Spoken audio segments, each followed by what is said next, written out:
¿Te suena la historia de un dios que fue asesinado, pero resucitó pocos días después, ascendió a los cielos y desde entonces juzga a los muertos? Su símbolo es una cruz. Sí, es la historia de nuestro Señor Jesús, de nuestro Señor Osiris. Me he equivocado, me refería a esta cruz. El antiguo Egipto es fácil de situar. Solo tienes que sumar las fronteras de Egipto y Sudán. Faraones, chorrocientas dinastías de ellos, pirámides, momias, gatos, momias de gatos, la esfinge, dioses con cara de bicho, estatuas enormes, escritura jeroglífica, la más antigua del mundo, dicen. Conoces todos estos detalles, ¿verdad? Bien, porque así podemos hablar de otras cosas. El antiguo Egipto se desarrolla a lo largo del río Nilo. ¿Por qué? Veamos. El Sáhara era un jardín de puta madre con elefantes y jirafas y se vivía muy bien allí, pero se secó hace unos 5000 años, así que la gente se fue arrimando a este río enorme, el Nilo. El Nilo es muy fértil, se puede cultivar cojonudamente en él, solo hay que controlarlo un poco porque a veces se emociona y se desborda. Aquí, río de puta madre, por aquí desierto, por aquí también, por aquí montañas, aquí el mar Mediterráneo, por aquí el mar Rojo. Sería un país protegido por murallas naturales. Por eso, mientras otras culturas aparecen y desaparecen, ellos se mantienen prácticamente igual política y socialmente, estables. No parece muy sexy, pero de hecho el equilibrio, o Maat, era la base de su pensamiento. La sociedad era una pirámide con el faraón encima, y se le veneraba como un dios, pero a cambio debía mantener ese equilibrio. Por ejemplo, el Estado distribuía trigo en tiempos de hambre. A cambio, solo tenías que construir pirámides. No las construían con esclavos. De hecho, habían hasta huelgas. La sanidad era pública, el hombre y la mujer eran iguales ante la ley. De hecho, se podían hasta divorciar. Habían anticonceptivos. No quiero decir que esto fuera el país de la piruleta. Habían muchas cosas terribles, te crujían a impuestos. Si ahora llegamos hasta los 70, 80 años, ellos la palmaban entre los 20 y los 30. Pero joder, Estados Unidos tiene 240 años. La antigua Grecia llegó a 700. Roma cumplió 1200. Ellos mantuvieron ese equilibrio durante 3000 años. A todo esto, la balanza como símbolo de justicia viene de Egipto, al igual que la idea de ser juzgado después de la muerte. Otra cosa muy interesante es que Egipto es pionero en ciencia, en matemáticas. Yo tampoco sé leerlo. En arquitectura, por supuesto. Usaron las estrellas para orientar al norte las pirámides con una precisión brutal. El primer tratado de medicina es suyo. Se implantaron tornillos ortopédicos. Sin embargo, para los historiadores, lo suyo no era exactamente ciencia. Eran pioneros en diagnosticar enfermedades, pero en las curas todavía se mezcla auténtica medicina con religión. Les faltaba un toquecito, digamos. Ese toque se lo dieron los griegos. Les flipaba Egipto. Y los egipcios les apreciaban bastante. Hasta les dejaron tener ciudades propias.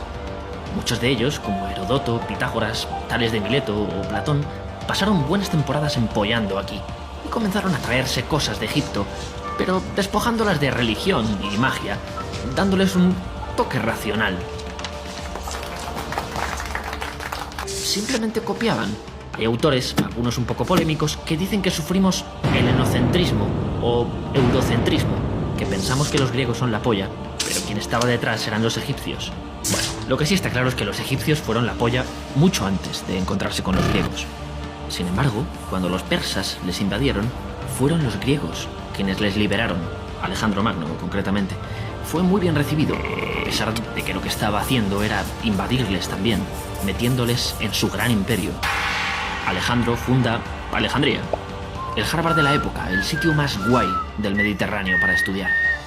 ¿Te suena la Biblioteca de Alejandría? Era solo una parte del primer centro científico del mundo, el Musaeum. De ahí viene nuestra palabra museo. Cualquier texto que pasaba por aquí era confiscado, se hacía una copia para la biblioteca y se devolvía. Copiaron casi 500.000 de libros. Un poco copiotas sí que eran los griegos. Alejandría era también el mayor centro comercial de la antigüedad. Aquí llegaban barcos cargados de bronce de España, estaño de Bretaña, algodón de las Indias y sedas de China. Pero el Maat se impone. Alejandro muere y su imperio desaparece. De nuevo, Egipto vuelve a ser un reino, pero Alejandro deja a sus amigos en el poder. Los nuevos faraones son medio griegos, ni siquiera hablan egipcio. A ellos había que traducírselo todo, como en la piedra de Rosetta, en griego y egipcio, gracias a la cual hemos descifrado los jeroglíficos. ¡Pum! Lo que queda del imperio de Alejandro es conquistado por Roma, cuando Roma comienza a entrar en Egipto. Primero estos faraones griegos le regalaron este trozo, la Cirenaica, y luego, para sofocar una rebelión, les pidieron ayuda militar. Roma estaba encantada de ayudar, claro. Entonces empieza un culebrón. Los herederos del trono son Ptolomeo XIII, un niño, y Cleopatra, su hermana de 18 años. Y están enfrentados, ambos quieren gobernar. Cleopatra es la más preparada. Sabía griego, arameo, hebreo, sirio, y es la única en su dinastía en interesarse por la cultura egipcia y aprender egipcio. Aquí estaría el nacimiento de Cristo. Todo esto ocurre 50 años antes. Nosotros estamos aquí, 2000 años después. Para ti toda esta movida es historia antigua. 2050 años te separan de ella. Pero para Cleopatra y su hermano, las pirámides estaban a 2500 años. Ni se te ocurra pensar que son de la época de las pirámides, o desencadenarás una terrible maldición. Bueno, en esta época la rockstar de Roma es el general Julio César, un fan de Alejandro Magno.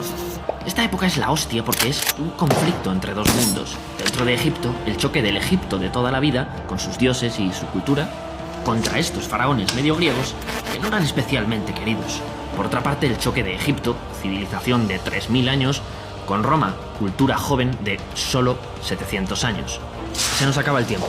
Cuando pensamos en ciertas épocas lo hacemos resumiéndolas en una o dos ideas, grandes logros que nos han dejado. Grecia igual democracia o filosofía. Roma igual derecho romano, un imperio con la misma ley. Y latín, la superlengua común. Y acueductos o carreteras. Sin embargo, parece que no tenemos algo similar con Egipto, pero sí un montón de ideas sueltas en nuestra cabeza que pueden hasta ser contradictorias. Dependiendo de qué mires, puede parecerte un mundo extraño, o una sociedad racional y científica, o gente muy creepy, o construcciones gigantes, aislada del mundo o hiperconectada, avanzada o tradicional. Es difícil explicar una cultura milenaria en 7 minutos, y hemos tenido que hacer como los griegos, quedarnos solo con algunas cosas. De hecho, eso hacían nuestros libros de texto del cole.